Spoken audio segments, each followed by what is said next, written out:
आप सभी को सादर जय विनेंद्र। मेरे पास कुछ क्वेरीज आई हैं, हो सकता है वो क्वेरीज आपकी भी हों, तो औरों के माध्यम से आप सभी की भी जिज्ञासाओं का समाधान हो जाएगा। तो वो क्वेरीज मैं ले रहा हूँ। सबसे पहले क्वेरी है पेज नंबर 2 से। पेज नंबर 2 से क्वेरी है। प्रश्न है कि यदि सामायिक संभव ना हो तो क्या संवर्ग लेकर भी प्रतिक्रमण कर सकते हैं? तो हाँ, बिल्कुल कर सकते हैं। उसके लिए पेज नंबर 2 पर ही संवर्ग सूत्र दिया हुआ है, ये पाठ पढ़कर आप संवर्ग ग्रहण कर सकते हैं।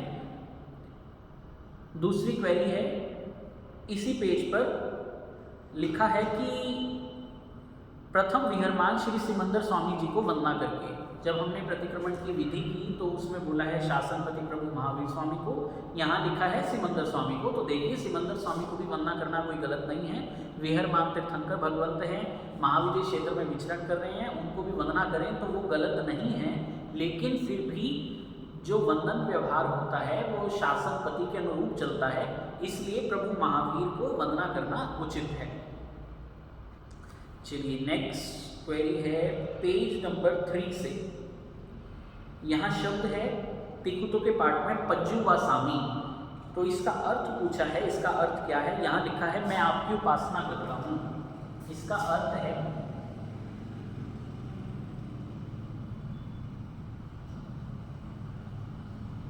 पर्युपासना।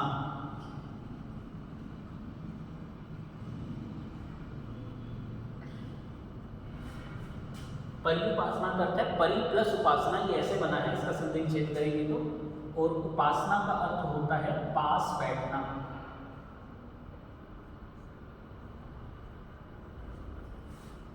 अब पर्युपासना 3 तरह से होती है, मन से, वचन से और काया से। तो काया से पास बैठना वो पर्युपासना। परि चारों तरफ से ध्यान हटा करके हमारा ध्यान गुरु भगवंतों में हो, उसे मानसिक पर्युपासना कहते हैं। वचन से उनका गुणगान हो, उनके वचनों का हम तहती जी इस प्रकार से बोलकर आदर करें, ये वाचिक पर्युपासना।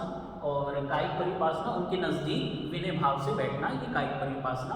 तो पज्जु व सामी उसका अर्थ है पर्युपासना, ये पज्जु व सामी का अर्थ है।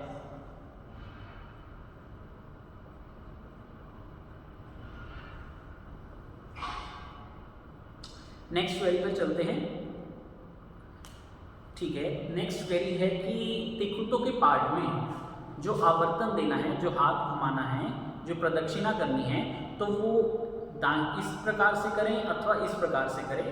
तो देखिए, ये अलग अलग परंपराओं में अलग अलग चल रही है। कोई ऐसा करते हैं तो कई ऐसा करते हैं, कोई दाहिनी ओर से करते हैं तो कोई बाईं ओर से करते हैं।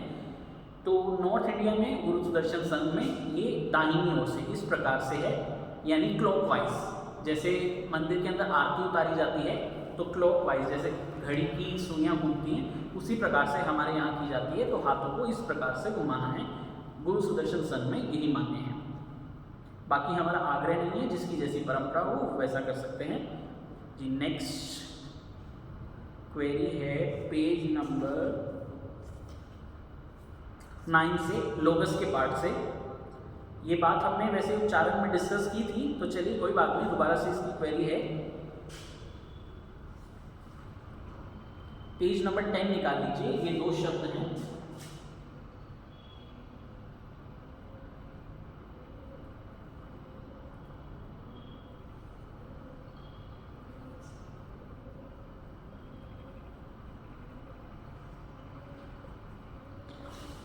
निम्मल यरा, पयास यरा।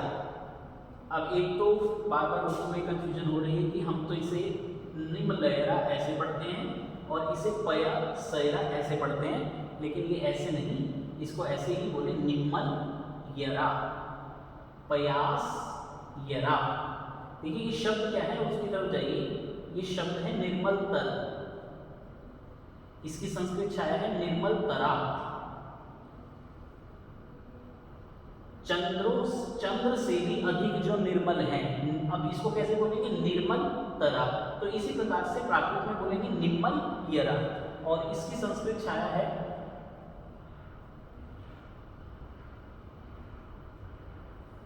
प्रकाश करा। आई चेसु अहियन पयास यरा, यानी आदित्यों से, सूर्यों से भी अधिक प्रकाश करने वाला। तो प्रकाश और करा, इसी प्रकार से यहाँ बोलेंगे पयास यरा। तो इसमें कंफ्यूजन जैसी कुछ भी बात नहीं है, ठीक है। अभ्यास से आप पहले ऐसा बोल रहे थे, तो यदि शुद्धि की ओर जाना चाहें तो इसकी शुद्ध प्रोनाउंसिएशन यही बनेगी, निम्मत यरा और प्रयास यरा।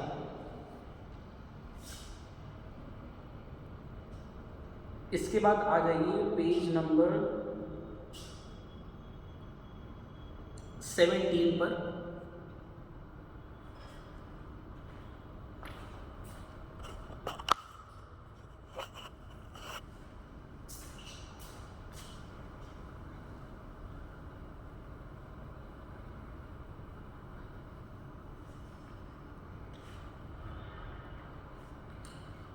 पेज नंबर 17 पर शब्द हैं, ये भी मैं पहले उच्चारण के समय बता चुका हूं, फिर भी कोई बात नहीं।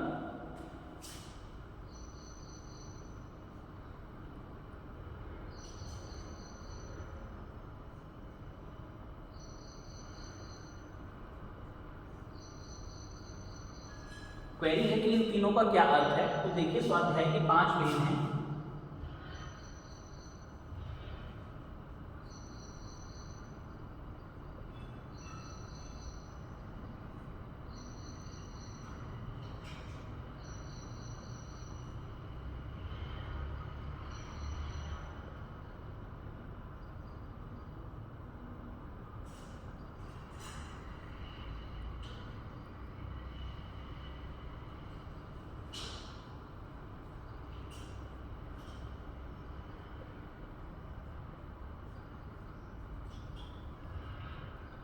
स्वाध्याय के 5 भेदों का आप पहले अर्थ जान लीजिए, तो आपको शब्दों को समझने में आसानी रहेगी। स्वाध्याय का पहला भेद है वाचना। गुरुओं के मुख से वाचना लेना, शास्त्र सीखना, उसे वाचना कहते हैं। पृच्छना यानी पूछना। गुरु जब हमें सिखा रहे हैं, हमें कोई डाउट है, तो वो जिज्ञासा लेना, वो प्रश्न पूछना, शंका निवारण करना, वो पृच्छना के अंतर्गत आता है। परावर्तना यानी फेरना, जो हमने याद किया है, ज्ञान सीखा है, उसका रिवीजन करना। अनुप्रेक्षा चिंतन मनन करना।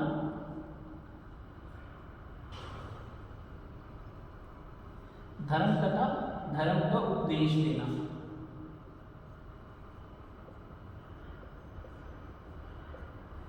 अब देखिए, इसमें जो विचारते शब्द हैं, विचारना, वो किससे मैच करेगा?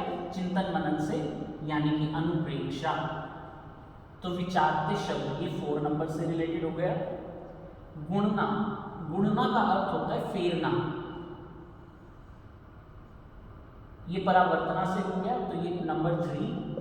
बाकी जो 3 बच गए, 1, 2, वाचना, पृच्छना और धर्म कथा, ये बनता, ये तीनों शब्द इसके लिए आ जाएंगे। 1, 2 और 5 भणने के अंदर वाचना, पृच्छना और धर्म कथा, ये 3 आते हैं। ठीक है, आप चाहे इसे नोट कर सकते हैं। इतने हम नेक्स्ट क्वेरी निकालते हैं।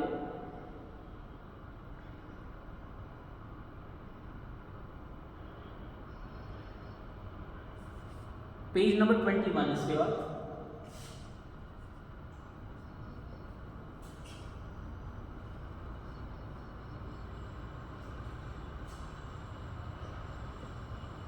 यहाँ शब्द है द्विपद और चतुष्पद। तो क्वेश्चन है कि ये द्विपद और चतुष्पद क्या है। देखिए, पेज नंबर 78 के बाद यहाँ पर 12 व्रत दिए हुए हैं, श्रावक के 12 व्रत। आपको समझने में थोड़ा जोर लगेगा, लेकिन इनका पालन करना बहुत सरल है। आप अपनी इच्छा के अनुसार कितनी भी इसमें मर्यादा रख सकते हैं, लेकिन जीवन मर्यादित हो जाएगा। इसलिए ये 12 व्रत जरूर भरने चाहिए। ये यहाँ से शुरू हैं। आप गुरु भगवंतों के समीप जाकर या ज्ञानी श्रावकों के पास बैठ करके ये 12 व्रत अवश्य भरें, सीखें, समझें और समझकर फिर भरें। तो आप ये भरेंगे तो बहुत सारे शब्द आपको प्रतिक्रमण के वैसे ही क्लियर हो जाएंगे। तो चलिए फिलहाल बात करते हैं पेज नंबर 21 पर, द्विपद और चतुष्पद। द्विपद का मतलब होता है 2 पैर वाले,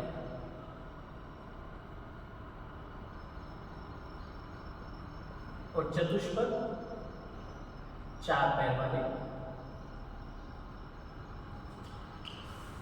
2 पैर वाले कौन होंगे? मनुष्य। तो यदि हमारे घर में कोई दास दासी हैं, सेवक हैं, सहयोगी हैं, ये द्विपद के अंतर्गत आते हैं। और यदि हमारे पास कोई जानवर है, गाय भैंस आदि, ये चतुष्पद के अंदर आते हैं। तो पांचवें व्रत के अंदर इनका भी परिमाण किया जाता है, तो इसलिए यहाँ पे द्विपद और चतुष्पद पद बोला है। एक इसी पेज से क्वेरी है कि ये परिणाम है या परिमाण है।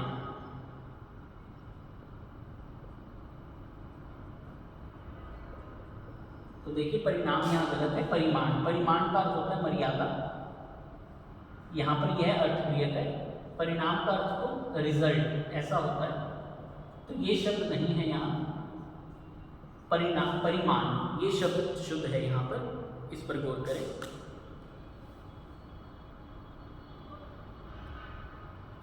Page number 22।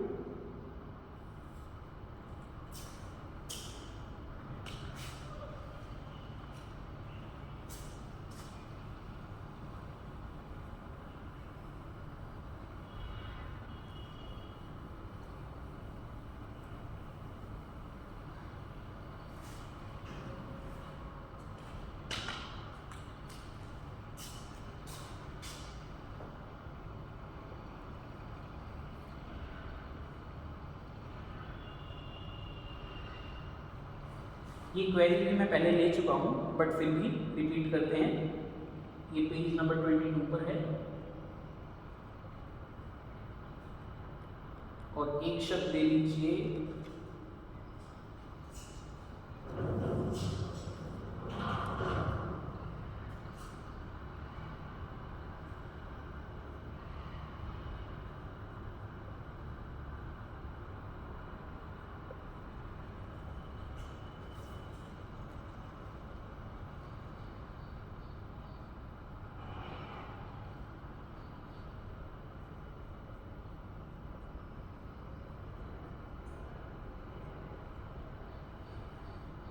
इनकी प्रोनाउंसिएशन के विषय में डाउट है।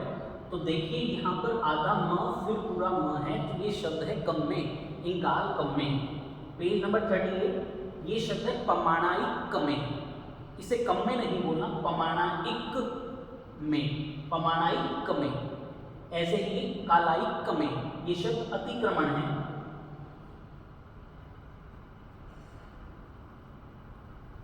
और ये शब्द है कर्म, अंगार गर्म। तो इनकी प्रोनाउंसिएशन में डिफरेंस रहेगा, इंगाल कम में, वण कम में, साड़ी कम में, इस प्रकार से ये शब्द रहेंगे। और ये पमाणाई कमे, कालाई कमे, ये इस प्रकार से प्रोनाउंस करना है। तो इसमें कोई भी डाउट नहीं है। आप सिर्फ शब्द की रचना देखिए कि शब्द कैसे बना है, उसमें क्या लिखा है, उसके अनुसार आप प्रोनाउंस कीजिए। पेज नंबर 37 पर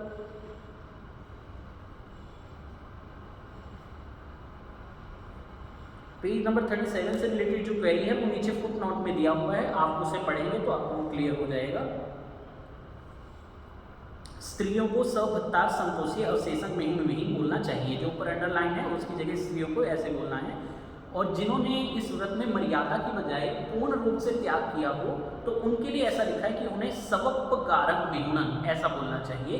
इसके लिए क्वेरी थी कि ये अलग से क्यों लिखा है। तो देखिए किसी ने मर्यादा की है और ब्रह्म सेवन की, तो वो ऊपर लिखा के अनुसार बोलेंगे, और जिसने पूर्ण रूप से त्याग किया है तो वो सवपकारक विहुणन, वो ऐसा बोलेंगे। उसके बाद क्वेरी है पेज नंबर 43 से।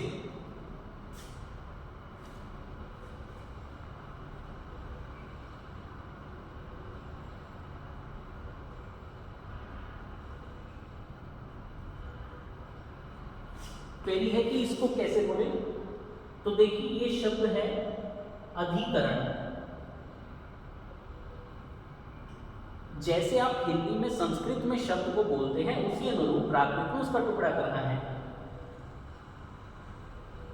तो क्वेश्चन है क्या इसको संयुक्ता ही करने ऐसा बोले, ऐसा बोलने की बजाय इसको बोले संयुक्ता ही करने। इससे क्या होगा, अधि यहाँ रह जाएगा, करण यहाँ रह जाएगा, अधिकरण। जैसे यहाँ टुकड़ा किया उसी प्रकार से यहाँ करना है, संयुक्ता ही करने, संयुक्ता ही करने, इस प्रकार से इसको बोलेंगे। नेक्स्ट क्वेरी है पेज नंबर 48। पेज नंबर 48 बड़ी संलेखना से क्वेरी ये है कि यहाँ नमो थुणक अरिहंतानक भगवत नानक जाव संपत्तानक ऐसा दिया है, फिर जाव संपव्यू कमानक ऐसा दिया है। तो यहाँ पूरा नमो थुणक का पाठ पढ़ना है अथवा ऐसा ही पढ़ना है। तो देखिए जो यहाँ पर लिखा है सिर्फ इतना ही पढ़ना है। यह विधि है, यहाँ पर विधि बतलाई जा रही है कि इस प्रकार से संलेखना संधारक ग्रहण किया जाता है। तो यहाँ आपको पूरा नमो थुणक बोलने की आवश्यकता नहीं है। उसके बाद निकालिए आप पेज नंबर 62।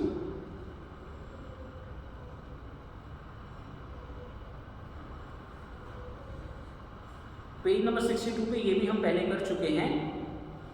18,24,120 प्रकार जो विधि वाली वीडियो है, प्रतिक्रमण की क्या विधि है, उसके अंदर इसका विवरण है। आप वो वीडियो खोल करके ये देख सकते हैं। फिर भी विशेष क्वेरी इसमें ये है कि अरिहंत सिद्धाचार्य उपाध्याय गुरु और आत्मा इनसे क्यों गुना किया गया है।